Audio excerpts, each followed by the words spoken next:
வல்லாரை துவையல்.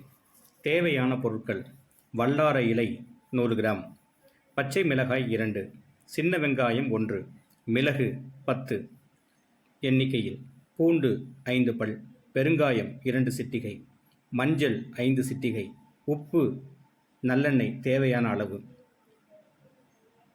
செய்யும் முறையை பார்ப்போம். பெருங்காயம், மஞ்சள், உப்பு தவிர மற்ற அனைத்து பொருட்களையும் நல்லெண்ணெய் விட்டு வதக்கி அவற்றுடன் மற்ற பொருட்களையும் சேர்த்து நன்றாக அரைத்து துவையல் செய்யவும். இந்த துவையலை வாரம் 3 முறையாவது வளரும் குழந்தைகளுக்கு கொடுக்கவும். இதனால் அவர்களுடைய மூளைத்திறன் அதிகரிக்கும். சில குழந்தைகள் அதிக சுறுசுறுப்பாக இருப்பார்கள். அவர்களை ஒரு இடத்தில் தொடர்ந்து பிடித்து வைக்க முடியாது. எதையாவது தேவையில்லாமல் பேசுவது, கோபமடைவது, சண்டையிடுவது, காரணமின்றி அழுவது, நினைவாற்றல் குறைவது என இருப்பார்கள். இத்தகைய குழந்தைகளுக்கு வல்லாரை துவையல் ஒரு வரப்பிரசாதம் ஆகும். நன்றி.